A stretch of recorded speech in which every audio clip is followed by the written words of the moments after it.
रमज़ान और आखिरी रोज़े रमज़ान का जो कोई भी शख्स गुस्ल करेगा, छठे इमाम फरमाते हैं कि गुस्ल करेगा और 2 रकात ज़ियारत इमाम हुसैन। मैं एक बार फिर से रिपीट कर देती हूँ कि जो कोई भी शख्स, छठे इमाम जाफर सादिक अलैहिस्सलाम फरमाते हैं अल्लाहुम्मा सल्ली अला मुहम्मद व आले मुहम्मद, कि जो कोई शख्स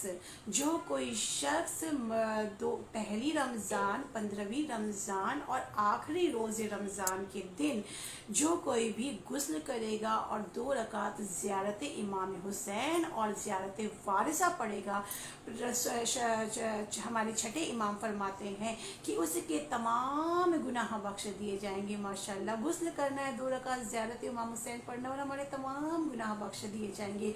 तो मैं ज़रूर कहूँगी कि ज़रूर दुआ आप ये ज़रूर अमल करिए। ये बेहतरीन अमल है हम शियान हैदर कर्रार के लिए, ये तोहफ़ा है हमारे लिए कि हमें इतनी आसानी से क्योंकि ये जो माह रमज़ान है, ये इस्तग़फ़ार का महीना है, अल्लाह से मांगने का महीना है। हमें क्या क्या मांगना है? हमें रोज़ी मांगना है कि परवरदिगार, जो भी हमारे नौजवान हैं, स्पेशली मैं नौजवानों के लिए बोलूँगी, ये अमल बोलने जा रही हूँ, जो कि हमारे जितने भी नौजवान हैं जो रोज़ी से परेशान हैं, आज की शब 11 times before and 11 times after, आज की शब पहले 11 बार सलवार, उसके बाद 21 टाइम इन्ना अतैना सूरे कद्र, इन्ना अंज़लना सूरे कद्र 21 टाइम्स, एंड उसके बाद 11 बार सलवार।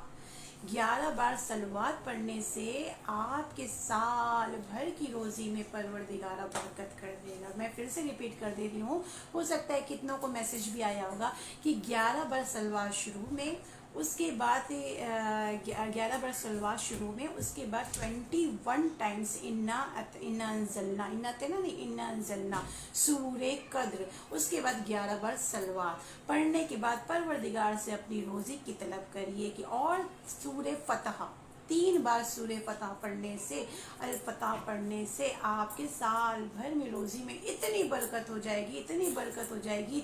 जो नौजवान परेशान है रोज़गार में, परवरदिगार उनको रोज़ी भी देने के लिए कह रहा है, तो हमें मांगते रहना है, हमें पीछे नहीं हटना है। जब मेरा खुदा हमें देने के लिए तैयार है तो हम पीछे क्यों हटे? हमें मांगते जाना है। जितना मेरा खुदा हमें देता जाएगा, जितना देता जाएगा हम उससे लेते जाएंगे, क्योंकि हम बंदे खुदा हैं। हम उससे नहीं मांगेंगे तो किससे मांगेंगे?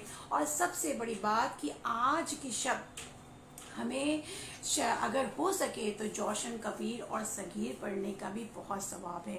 हमें जोशन कबीर और सगीर भी पढ़ना चाहिए, और सूरे हिलाल चाँद देख के, अगर आप चाँद नहीं भी देख पा रहे हैं तो भी आप किबला रुख बैठ के सूरे हिलाल भी पढ़ सकते हैं।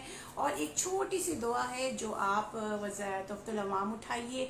कभी भी मेरा एक मैसेज यहाँ से मैं देना चाहूँगी, कभी भी कोई भी महीना शुरू हो, चाहे रजब हो, चाहे शाबान हो, चाहे रमज़ान हो, कोई भी महीना शुरू हो, आपको चाहिए कि बस अपने घर के तोहफ़तुल अवाम उठाइए और फ़ौरन उस पर उठाते ही आपको पहले अपने पूरे माह रमज़ान सारी चीज़ें, मैं अगर आप चाहें तो मैं आपको दिखा भी सकती हूँ कि ये किताब है वो तोहफ़तुल अवाम। आप तोहफ़तुल अवाम उठा के अपने बच्चों को भी दर्स दीजिए कि जो महीना शुरू हो उसमें सारे महीनों के सारे अमाल लिखे रहते हैं कि हम, क्योंकि हो सकता है कि अगर आप जब बच्चों को पढ़ाई की आदी करेंगे ना, तो इससे बच्चों में अपने आप से लाओ मैं आज ये अमाल पढ़ लूँ, लाओ आज मैं ये देख लूँ। तो मेरा आज का मैसेज ये है कि कोई भी महीना स्टार्ट हो तो पहले तोहफ़तुल अवाम उठाएं, और इसी तोहफ़तुल अवाम में सारे राज छुपे हुए हैं। तो कसरत से लास्ट में एक बार रिपीट कर देती हूँ कि कसरत से हमें इस महीने में सलवात पढ़ना है। अपनी नमाजों को कज़ा नहीं करना है, वो तो हम हमेशा नहीं करते हैं, लेकिन नमाजों को वक्त पे पढ़ना है। बेशक हम साल भर वक्त पे नहीं पढ़ पाते, लेकिन माह रमज़ान में हमें अहद करना है कि हमें नमाजों को वक्त पे पढ़ना है। दूसरा, हमें इन्ना अंज़लना पढ़ना है 11 बार सलवात पहले और 11 बार सलवात बाद में। वो सूरे पढ़ना है जिसमें रोज़े के लिए 3 बार सूरे फतह पढ़ना है। अगर पॉसिबल हो तो जोशन कबीर और सगीर पढ़ने का भी बहुत सवाब है आज की शब। और पहली 15वीं और आखिरी शब रोज़ के दिन हमें गुस्ल करना है और 2 रकात ज़ियारत इमाम हुसैन और ज़ियारत वारिसा पढ़ना है। इतना आसान तरीका है जो कि मैंने आराम से बता दिया है। और अगर किसी को भी कोई मसला हो या कोई प्रॉब्लम हो तो आप मेरे YouTube चैनल पे भी आप हमारे जा सकते हैं, ज़ाकिरा आशिफा के नाम से है। आप सब्सक्राइब कर सकते हैं क्योंकि मेरे स्पेशल प्रोग्राम भी शुरू होने वाला है। और अगर कोई टॉपिक आप खुद चाहते हैं कि जो मैं उस टॉपिक पे दर्स दूँ तो आप मुझे मैसेज कर सकते हैं। और बस आज के लिए इतना काफ़ी है। लेकिन मैं जाते जाते एक बात ज़रूर कहूँगी कि आप खुदा से